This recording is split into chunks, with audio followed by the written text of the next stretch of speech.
उनके दया से, करुणा से प्राप्त होता है।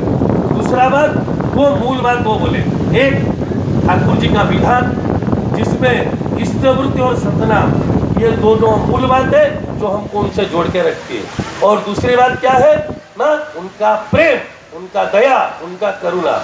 मेरे को इस बात में याद आता है, हम बचपन से सुने हैं कि नाम और प्रेम से सारे जगत को हम जीत सकते हैं, जो मधुबाई कह रहे थे। तब हमने सत्संग में सुना है, ठाकुर जी का गीता में पढ़ा है कि सतनाम एक कंपन है जो शक्ति से सारा जगत सृष्टि हुआ है।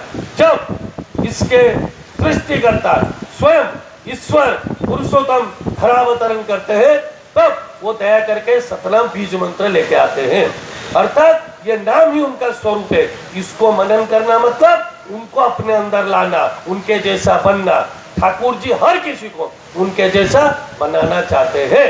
उनके बहुत सारे किताबों में बहुत सारी बातें हैं, मैं सहज रूप से जो समझता हूँ बोलने का कोशिश कर रहा हूँ। और दूसरा बात है जीवंत आदर्श, सबसे बड़ा बात है।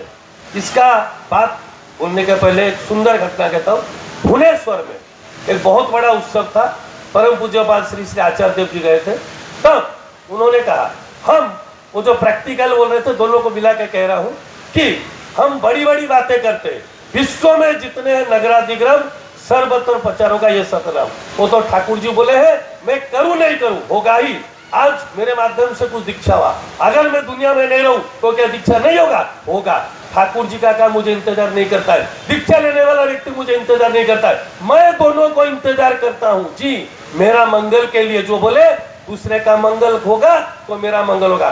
ठाकुर जी दया करके मुझे उपकरण एक माध्यम बना रहे हैं, इसीलिए मैं सबसे पहले वो दयाल के प्रति कृतज्ञ हूँ। मेरे को खुद को अभी तक भी दीक्षा के बारे में पूरा बात नहीं मालूम है, और जितना मालूम है मेरी प्रवृत्ति अहंकार मुझे करने नहीं देती है। फिर भी जीवंत आदर्श के चलते हम उनके दया से, उनके प्रेम से बहुत कुछ कर पाते। परम पूज्यपाद श्री श्री आचार्य देव जी बोले, पहले हमारे घर में, हमारे परिवार में, हमारे आसपास में बहुत लोग हैं जहां पर हम ये सतनाम पहुंचाए नहीं है। इसलिए उन्होंने उप योजना केंद्र का व्यवस्था किया। हर घर घर में जाके ठाकुर जी को रखना है, हर घर घर में जाके प्रार्थना कराना है, और उसको धारण करते हुए पूज्यपाद अविंदा जी अभी डीपी वर्क बोल रहे हैं, हर व्यक्ति के जीवन में लाना है। इसके पीछे गिराता हूं परम पूज्यपाद श्री श्री दादाजी जो बोले थे कि श्री श्री ठाकुर जी उनको बोले थे करोड़ों दीक्षा करने के लिए।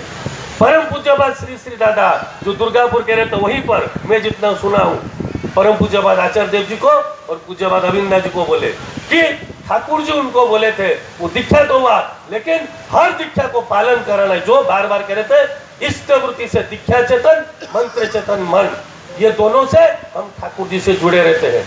आचार्य देव जी का एक सुंदर कहानी बोलता हूँ, अच्छा लगेगा। बोले गुरु और आदर्श और भगवान अगर जीवन में रहे तो क्या होता है। एक व्यक्ति जीवन में जब भी चलते थे वो 4 पांव का निशान गिरता था। उनके जीवन में बहुत अच्छा सुख सुविधा था, कुछ समस्याएं आई, ऐसी असुविधा हुई, ऐसा दुर्भोग आया कि सब कोई छोड़ के चले गए। जखन तुम्हार केव छिलो ना तखन छिलाम आमी, ईश्वरी कह सकते, महापुरुष ही कह सकते, भगवान ही कह सकते। जब तुम्हारा कोई नहीं मैं था, जब कोई नहीं रहेगा मैं ही रहूंगा। आज कुछ पाकर हम थोड़े माया में भटक गए, अहंकार में भटक गए, कामना वासना में भटक गए, इसलिए हम बौखला जा रहे, इसलिए दुख कष्ट है। फिर वो दया करके टांग के लाते, फिर आनंद प्रदान करते। तब वो व्यक्ति देखा कोई नहीं है, जब चल रहे 2 पांव का निशान, वो बोले वाह रे भगवान। जब विपद आई सब छोड़ के गए, आप भी छोड़ के चले गए। तो भगवान जी सपने में आके कहते हैं, ए सुन, जब तेरा हालत इतना खराब है कि तू खुद है ही नहीं, वो जो 2 पांव है वो मेरे हैं, तुम्हारे नहीं, गोदी में पकड़ा हूं। यह है जीवन, भगवान, आदर्श, यह है ईश्वर का दया, करुणा। कोई ज्ञान बुद्धि से, अभी कुछ दिन पहले राजू दा जी एक बहुत बड़े कर्मी को कह रहे थे, पूजनीय सिपाही जी बोले बहुत कुछ बात बोल रहे थे, बोले उनको बोल दीजिए केष्टता का बात। तो बोले कि don't try to know him, Thakur ji को जानने का नहीं, ट्राई टू लव हिम, उन्हें प्रेम करिए तो अनुभव कर पाएंगे उनकी दया करुणा क्या है। वो चाकरण मंदिर का एक बात अभी कॉन्फ्रेंस में आचार्य देव जी के निर्देश से वो सूर्यवंशी भाई बोल रहे थे। एक सुंदर बात इसको रिलेटेड करके कह रहा हूँ कि उनका दया से, उनका करुणा से हम कैसे जीवित है, कैसे आनंद पाते हैं, और कोई कारण मुझे दिखाई नहीं देता, मेरा जितना छोटा दिमाग है। वो उनके भाई सत्यवान सूर्यवंशी खूब छोटे थे, उनके पिताजी ठाकुर जी के बहुत एक अच्छे कर्मी है, चाकन में उनका घर है, छोटा सा घर था, बच्चे लोग खेल रहे हैं, वो बोले ना जैसे हम बचपन से देखे हमारे पिताजी ठाकुर जी का काम करते, देख देख के सीख गए, तो वो भी देखते थे उनके पिताजी सत्संग करते, वो बच्चे लोग बैठ के सत्संग कर रहे हैं। और उनके पिताजी एक जहर का मतलब बेगम स्प्रे जो कॉकरोच को मारते हैं ना, वो जहर का दवाई लाए थे। तो वो बोले सबसे सुरक्षित जगह है ठाकुर जी के विग्रह के पीछे रख दे, तो वहां कोई बच्चा हाथ नहीं लगाएगा। लेकिन वो जब सत्संग के वो देखे ठाकुर जी के पीछे तो ये भोग होगा, उसको पैकेट को काटे और सबको थोड़ा थोड़ा बच्चों को दे दिए, छोटे छोटे बच्चे खुद भी खा लिए। वो सत्यवान भाई अभी बहुत बड़े हो चुके, वो उनके भैया संदीप भाई ऑल इंडिया ऋतिक कॉन्फ्रेंस में इस बार बोल रहे थे, बोले ठाकुर जी के दया से जब एक विष भी ठाकुर जी का भोग बनता है तो अमृत बन जाता है, कोई नहीं मरा, किसी को उल्टी नहीं हुआ, कुछ नहीं हुआ। ये दया करुणा से होता है, कोई बुद्धि ज्ञान कुछ काम नहीं आता है। आचार्य देव जी बोले आप अमुक पदवी में, आप अमुक है, उसम कुछ काम नहीं आता, सब जीरो। सिर्फ बोले कभी भी घर का कर्ता मत बनिए, ठाकुर जी को बनने दीजिए। घर का हर व्यक्ति को बोलिए हमारा एक सीमित ज्ञान है, सीमित समझ है, सीमित बुद्धि है, हमको सब पता नहीं, ठाकुर जी को देख के चलना।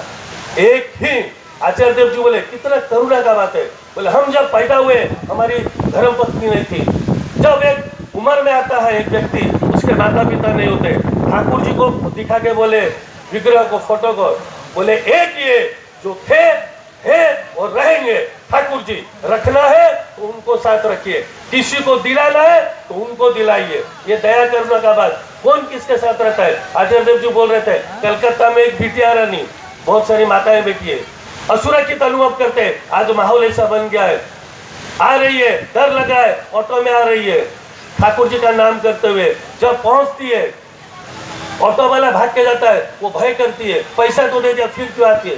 बोले आप दो व्यक्ति आए, बोले नहीं मैं अकेले आई हूँ, आप नशा खाए, बोले मैं नशा नहीं खाया हूँ। ठाकुर जी का फोटो अंदर में देखे खिड़की से, वो गाड़ी चालक बोलते हैं कि ये आपके पिताजी या दादाजी कौन है मुझे पता नहीं, ये आपके साथ थे। वो बिटिया रानी रो रो के उस व्यक्ति को बोलती है हम ठाकुर जी का नाम कर करके आए सुरक्षा के लिए, दर्शन आपको हो गया, वो मेरे पिताजी दादाजी नहीं, वो ठाकुर जी है, तो कौन रक्षा करता है। एक माताजी जिनको समाज में अस्पृश्य बोला गया, कोई नहीं छूता, कोई नहीं जाता है, ठाकुर जी को लाड़ प्यार करती थी, ठाकुर जी को दुलार करती थी, चूमते हुए सब गांव के लोग बोलने लगे, बोले अगर ये माता आएगी पिता शिवचंद्र चक्रवर्ती जी को, माता मनमुनि देवी जी को, कि अगर ये माता आएगी और ऐसा करेगी तो हम कल से आपके घर में कोई नहीं आएंगे। मजबूरन उनको बोलना पड़ा कि कल से तुम मत आओ। दया करुणा खाली देखिए हम किनको पाए हैं। तब ठाकुर जी इतना रोने लगे, खूब छोटे बालक, लीला देखिए, रोने लगे, सब लगे, कोई चुप नहीं करा पाए, उठा नहीं पाए। जब अकड़ जाते हैं बच्चे, आप देखते होंगे कैसे जीत करते हैं। तब कोई व्यक्ति बोला वो जो माता जी आती थी उनको जादू टोना पता है, उनको बुला के लाइए, वो आएगी तो होगा। तो जो प्रेम दया का बात बोल रहे थे, मैं कुछ कुछ घटना जीवन में सुनाऊं, बोलने का कोशिश कराऊं, गलती होगा तो माफ करिएगा, भावना को ग्रहण करिएगा। तब वो माता को बुलाइए, वही जादू टोना ठीक करेगी तो ये बच्चा चुप होगा और शांत होगा। तब वो माता जी को बुलाते हैं, उनको जब मना कर दिए, वो माता जी भी खाती पीती नहीं है, व्याकुल है, ममता में प्रेम में रोती हुई, उनको बुलाया जाता है, वो आके ठाकुर जी को फिर पकड़ती है, रोती है, अरे क्यों रोए, फिर चूमती है, ठाकुर जी शांत हो जाते हैं। ये है दया करुणा। कौन समझेगा, किसको समझेंगे, क्या समझेंगे, क्या पता है हमको, मेरे को अभी तक खुद को ठीक से पता नहीं, मैं क्या आपको बनूंगा। सिर्फ दो चीज, जीवंत आदर्श और दया करुणा। परम पूज्यपाद श्री श्री दादा क्यों जीवंत आदर्श चाहिए, बेटे हैं पूज्यपाद अरविंदा जी, छोटे थे, हमारे पवित्र भाई देवघर में रहते, सब जानते हैं, वो खुद कह रहे थे क्यों जीवंत आदर्श चाहिए। जो मधु भाई बोल रहे थे हमारे अंदर बहुत त्रुटियां है, हमको कौन सुधारेगा, हम जिसके पास समर्पण होंगे और जो वैसे पूर्ण महापुरुष होंगे। तब परम पूज्यपाद श्री श्री दादा उनको बोलते हैं पवित्र भाई को कि अविंदा को क्या बोले, कैसे वो चुप हो गए ना, मैं वो रो रहे थे, मैं बोला ठाकुरबाड़ी घुमा के ले आऊंगा, तो घुमा के लाया ना, नहीं अभी जा घुमा के ला। कभी भी ऐसा बात बच्चों को नहीं कहना है जो आप अमल नहीं कर सकते। अभी आप उसको झुटला रहे हैं, धोखा दे रहे हैं, सांत्वना दे रहे हैं, धीरे धीरे बच्चा बड़ा होगा, समझ जाएगा कि हमको झुटलाते हैं, धोखा देते हैं। जब आप बड़े होके कोई गुरुत्वपूर्ण या महत्व बात बोलेंगे तब वो उससे वैसा महत्व नहीं देंगे, स्वीकार नहीं करेंगे, बोलेंगे इनका झुटलाने का आदत है, इसलिए जीवंत आदर्श है। यह है शिक्षा जो आदर्श से मिलता है, चरित्र से मिलता है, प्रेम से मिलता है, किताब से नहीं। स्वामी विवेकानंद बोले किताब में अगर ज्ञान होता, लाइब्रेरी महापुरुष होते, व्यक्ति नहीं। इसलिए जीवंत आदर्श चाहिए। एक माँ उसके बच्चे को चुप करा दी, रो रहा था, परम पूज्यपाद श्री श्री दादा पूछते वो इतना देर रो रहा था कैसे चुप करे ना, हमने उनको कहा ये मिट्टी तुमको आघाती, हम मिट्टी को ऐसे ऐसे मारे, तो बच्चा चुप हो गया। बोले कुछ भी करो, परम पूज्यपाद दादा बोले कखन जीवने कभी भी ऐसा मत करिएगा। वो बच्चा पैदा से सीखा कि अगर कहीं से भी आघात मिले तो उसका प्रतिशोध लो, बड़ा होगा तो खतरनाक बनेगा, इसीलिए जीवंत आदर्श चाहिए। परम पूज्यपाद श्री श्री आचार्य देव जी मुंबई में थे, ये जो मंदिर का उत्सव है, सुबह मंदिर में गए थे प्रार्थना करने, उससे कुछ बातें खूब आनंद मिल रहा था, देख के याद आई। एक घटना आपको कहता हूँ।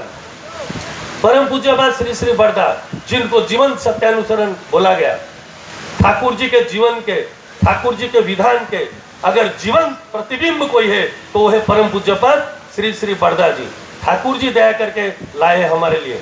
उनका एक घटना कहता हूँ, क्यों जीवंत आदर्श चाहिए। दया करुणा क्या है, वो अवांग मानस गोचर है, ना उनको मन में धारण कर सकता है ना भाषा में व्यक्त कर सकते हैं। सिर्फ जो कह रहे थे उनके प्रति समर्पण, उनका बात को मानना, उनके प्रति श्रद्धा, यही हमको बचाता है, आनंद देता है और कुछ नहीं। एक प्राण गोपाल चक्रवर्ती थे, धुबरी आसाम और बंगाल के बीच में वो जगह है। वो आए परम पूज्यपाद श्री श्री बड़दा जी के पास, पूरा शरीर में घाव है, सारा विज्ञान ज्ञान का बात मैं कह रहा हूँ। तब श्री श्री बड़दा जी उनको बोले कि एक ठाकुर जी का घर बनाओ, ये मंदिर का बात वहां से लाऊंगा, एक अपने पैसे से घर में एक छोटा सा ठाकुर जी का मंदिर बनाओ। जो कह रहे थे सुनिए, हम एक भिखारी को दान देते हैं, किसी व्यक्ति को दान देते, क्यों, पुण्य कमाने के लिए। ये ठाकुर जी का मंदिर है, ठाकुर जी का उत्सव है, ब्रह्मांड में इससे ज्यादा पुण्य और अगर कर्म फल काटना है, आनंद पाना, कोई जगह है, कोई क्षेत्र है, फिर उस अंदाज में, उस नजरिया में हमको लेकर चलना है कि ठाकुर जी प्रतिष्ठित है, वहां आचार्य देव जी के हैं, आचार्य देव जाते तो वहां रहते हैं, हमारे घर में नहीं। इसीलिए वो जीवंत तीर्थ है, उस हिसाब से मंदिर को लेकर चलना है, उस हिसाब से हमको काम करना है कि जो भी व्यक्ति आता है ठाकुर जी के पास आता है, मेरे पास नहीं। हमारा बातचीत चाल चलन, मेरा भी बहुत गलती होता है, फिर कोशिश करता हूँ कि किसी ठाकुर जी के व्यक्ति को मेरे चलते कष्ट ना हो, इससे ज्यादा मैं ठाकुर जी को आनंद क्या दे सकता हूँ। अगर उसको आनंद मिला तो कुछ भी हो। वो प्राण गोपाल दा है, उनके शरीर में घाव हुआ है। श्री श्री बड़दा जी बोले घर में एक सुंदर मंदिर बनाओ। अपनी पत्नी जी को जाके बोलते हैं कि मेरा जीवन खत्म हो जाएगा। श्री श्री बड़दा जी कुछ दवाई का बात नहीं बोले, बोले एक छोटा सा मंदिर बनाओ। ठीक है, अपना सब पैसा लगा के एक छोटा सा मंदिर बनाए। जितना जितना मंदिर बनते गया घर में, उतना उतना शरीर स्वस्थ होता गया। इतना सड़ गया था, बदबू आता था, सारा दवाई और विज्ञान फेल हो गया था। जब पूरा मंदिर हुआ, वो श्री श्री बड़दा जी के पास निवेदन करने आते थे। बड़दा जी देखते से हंस के पूछते क्या भाव कैसा है, तो वो बोलते पूरा कपड़ा उगाड़ के बोलते आपके दया से संपूर्ण स्वस्थ हूँ, पूरा अच्छा हूँ। मंदिर बना, शरीर स्वस्थ हो गया, और क्या बोलूं। एक घर में मंदिर बनाने से ऐसा होता है जो पुरुषोत्तम का लीला क्षेत्र है, आचार्य देव जी रहते हैं, जहाँ नित्य रोज प्रार्थना होता है, भोग लगता है, ठाकुर जी का दीक्षा सत्संग होता है। अगर उस यज्ञ में हम शामिल होते हैं, सोचिए अंदाजा लगाना भी मुश्किल है। उसके आगे जाके एक बात कहता हूँ। परम पूज्यपाद श्री श्री राधा आचार्य देव जी 100 परिवार के साथ पुनः चाकन में आए थे, मुंबई में थे। रामदास सूर्यवंशी जी, छोटा सा घर है, शायद 30 साल पहले का बात होगा, वो वहां गए थे। अचानक दृष्टा पुरुष, दिव्य पुरुष, महापुरुष सुनते हैं यहाँ रोज हजारों घटना है। आप किसी को भी खड़ा कर दीजिए, किसी को भी, उसके जीवन में जितनी घटना है, कितनी किताब बनेगी, कोई सीमा नहीं है जी। ठाकुर जी का जीवनी नहीं लिखा जा सकता, इसलिए कि सारा जगत में जो ठाकुर जी को ग्रहण करे, सबका बात लिखा जाए तो ठाकुर जी का जीवन ही पूर्ण होगा। वो कभी पूरा नहीं हो सकता, वो अनंत असीम है, उनका दया अनंत असीम है। तब वो चाकन में श्री श्री दादा रामदास जी को बोले कि हम आपके घर जाएंगे। वो घबराने लगे। 2-4 गुरु भाई नहीं, छोटा सा घर, परम पूज्य पर श्री श्री दादा देंगे। तो आचार्य देव जी को पूछे, आचार्य देव जी बोले हाँ बाबा बोले कल ही जाएंगे, आप रुक जाइए, घर में खबर करिए। वो डरने लगे, कैसे होगा क्या होगा, आप करिए जितना हो सके। एक छोटा सा घर, एक जगह 6000 स्क्वायर फीट का, उसमें एक छोटा सा वो टेम्पररी घर बना के रोज सत्संग करते थे। मालिक का लीला देखिए, मालिक का लीला देखिए। सिर्फ मैं बोला ना, मुझे दया करुणा प्रेम इसमें डूबे रहने को मजा आता है। और इसी से मेरा थोड़ा बहुत जो राक्षसपन है, जानवरपन है, इंसान के तरफ जा रहा है। शायद मेरे को इतना समझ ज्ञान नहीं है। हाँ, हम आश्रम में जाते हैं, मैं बहुत आलसी हूँ। सिर्फ आचार्य देव जी देख लेंगे प्रार्थना में आया है कि नहीं, एक बार पूछे, बहुत तबीयत खराब है, उत्सव था, बहुत समय काम करते थे, दिन रात खड़े रहते, एकदम शरीर ठंडा से इतना सर्दी लग गया, उठने का हालत नहीं। इष्टभूति क्या, थोड़ा प्रार्थना ऐसे करके गिर गया। अचानक तपस्या के बोले सूरत में जो विवाह सिंधु भाई का मंदिर का दिगरा का बात है, आइए आचार्य देव जी बुला रहे। मैं डर गया, मेरा मन में पहले डर आया कि प्रार्थना का बात पूछेंगे, गया क्यों नहीं। देखिए, बोलते सबको है, बोल सकते सबको है, सुनने वाला चाहिए। मैं तकदीर वाला हूँ कि मेरा जितना भी गलती हो, मुझे एक महान पुरुष या जीवंत आदर्श आचार्य देव जी मिले हैं, जो ठाकुर जी के जीवन प्रतिबिंब है। ये मेरा सौभाग्य है। हमको अपने तरफ से उनको पकड़ में आना होगा, वो किसी में जाहिर नहीं करते। कुछ दिन पहले पटना के कर्मी लोग आए थे, आचार्य देव जी बोले हम आपको देखते हैं, आपका परिवार को क्यों नहीं देखते हैं, क्यों सबको नहीं लाते, क्यों परिचय नहीं कराते। बहुत लोगों का बारे में बोले इन लोगों का परिवार को हम जानते हैं, वो हमारा जरूरत है, हमको उनके पास जाना होगा, संपर्क बनाना होगा। तो परम पूज्य पाद श्री श्री दादा वहां पर गए। छोटा सा जगह, एक टेम्पोररी घर है, कुछ नहीं, कभी कभी सत्संग करते थे, पानी वगैरह पिएंगे, थोड़ा नाश्ता करेंगे, प्रबंध था। तब परम पूज्य पाद श्री श्री दादा बोले यहाँ मंदिर बनेगा। ये जगह क्यों लिया रहे, घर बनाने के लिए। मैं कहता हूँ यहाँ मंदिर बनेगा। वो रामदास भाई से मैं बात कर, जब मंदिर उद्बोधन हुआ था, मुझे परम पूज्य पाद श्री श्री दादा दया करके लेके गए थे। आचार्य देव जी का पूरा परिवार गया था। मुझे बोले इससे बात कर, वो बोलेगा ठाकुर जी का दया का बात। तब वो बोले, मैं तब सोचा 2-4 गुरु भाई नहीं है, अगर जगह भी मैं दे दूं तो दीवार भी नहीं बना सकते चारों तरफ, मंदिर क्या बनेगा। लेकिन यही है मानना। मुझे आचार्य देव जी तो बुला के बोले थे, बोले सुबह प्रार्थना में कहा था, मैं नीचे से कूदने लगा, डर हो गया एकदम। तो बोले क्या तबीयत खराब है, मला जी हाँ। किसका सेवा में किसका काम करते हो, बोले परम पूज्य पाद श्री श्री दादा के पास। तबीयत का ध्यान रखो, मन का ध्यान रखो, जैसे खराब ना हो। इसलिए हमको ठाकुर जी का काम करना है तो अपना जीवन को वैसा बनाना होगा, स्वस्थ यानी शरीर श्री विग्रह का मंदिर वैसा रखना होगा जी। क्यों हमको देखते ही ठाकुर जी को समझते लोग। बहुत लोग बोलते हैं कि पकड़ो, आज प्रदीप भाई बोले तो कोई सुना, मधु भाई बोले तो सुने, राजेश बोलता है तो नहीं सुनते। मेरा आत्मविश्लेषण है कि जगत का सबसे सुंदर मिठाई को अगर ट्रेन के अंदर से निकाल के लेटरिन लगाओगा, एक प्लेट में दे तो आप खाएंगे जी नहीं। ठाकुर जी सृष्टि करता है, उनको सर्टिफिकेट नहीं चाहिए, आचार्य देव जी को सर्टिफिकेट नहीं चाहिए, हमको दया करके मौका दिए है। अगर वो प्लेट भी साफ सुथरा सुंदर हो, साधक भजन से हो, तपस्या से हो, उनके अनुसार हो, तब मिठाई स्वीकार होगा। नहीं तो नहीं। मैं पूज्य ने भी गिरज को एक बार पूछा, हम ठाकुर जी का बात बोलते लोग सुनते क्यों नहीं है। बोले लोग आपको या मुझे नहीं सुनते, ठाकुर जी तो सृष्टि करता है, हर किसी में ठाकुर जी है, हर कोई ठाकुर जी से निकला है, सुनेंगे क्या नहीं। बोला मतलब, बोला आपके अंदर जितना ठाकुर जी को देखते हैं उतना ही स्वीकार करते हैं, इसलिए मुझे अपने अंदर ठाकुर जी को लाना होगा। परम पूज्य आचार्य जी कुछ दिन के बाद, शायद कुछ साल हो गया होगा, बोले एक व्यक्ति आए, उनकी समस्याएं बोले। मैं बोला सत्यानुसरण का एक बात आचार्य देव जी कह रहे थे, जीवन का आदर्श क्यों चाहिए। तब वो गठान डाल के चले गए बात को। आचार्य देव जी बोले ठाकुर जी का बात मुझे पालन करना ही होगा। उन्होंने कोशिश किया, उनका समस्या का बहुत कुछ समाधान हुआ, उनको आनंद मिला। तब वो आचार्य देव जी के पास कृतज्ञता के स्वरूप बोलने आए कि आपके दया से, ठाकुर जी के दया से ऐसे हुआ। तो आचार्य देव जी एक बात बोले वो तो दीक्षा आज नहीं लिया, सत्यानुस्मरण में बात तो आज नहीं लिखी गई, तब फर्क क्या है। उसको लगा कि मैं शायद इस चीज को पालन करता हूँ, इसलिए मुझसे स्वीकार किया। ये चीज हमको ध्यान में रखना है। जो प्रतिभा बोल रहे थे, मैं जितना अमल करूंगा उतना ही स्वीकारूंगा। मुझे ठाकुर जी दया करके उपकरण बना पाएंगे। रत्नाकर का बात बोल रहे थे, हर रत्नाकर वाल्मीकि बन सकता है, बशर्ते मैं नारद जैसा ईश्वर प्रेमी अगर बनूं। मुझे माध्यम करके भगवान कितने रत्नाकर को वाल्मीकि बना देंगे अगर मैं वैसा बनूं। तो वो आके बोले, परम पूज्य बस ऋषि दादा चाचा ने बोले यही मंदिर बनेगा। खुदाई हुआ, भूमि पूजन हुआ, क्या लीला देखिए। वो व्यक्ति को सपना जैसे लग रहा है रामदास जी को। और आनंद का बात सुनिए, जब वो खुदाई हुआ पानी का टंकी बनाने के लिए, बहुत बड़ा भगवान गरुड़ विष्णु भगवान का एक मूर्ति उसमें से निकला।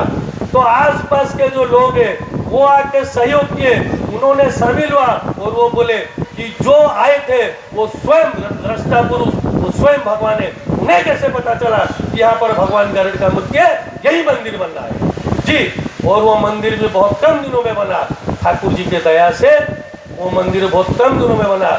और ये जो माता है, आचार्य देव जी कह रहे, सारा परिवार उनका कहता है कि माताएं घर घर में घूमती है। आचार्य देव जी कहते हैं कि दादा लोग घर का ड्राइंग रूम तक जा सकता है, मतलब बाहरी बैठक घर तक, माताएं रसोई घर तक जा सकती है। इसलिए ये कुछ दिन नीचे जब टाटा से माताएं और हमारे ठाकुर जी के कर्मी लोग गए थे उत्सव का निवेदन कर ले, आचार्य देव जी सुंदर तरीके से समझा रहे थे और बोलते बोलते बोले माताओं को कि आप हमको पैदा करते हैं। मैं हर वक्त ये बात ठाकुर जी का बात पढ़ के सोचता हूँ और बोलता हूँ कि आप हमको पैदा करते हैं।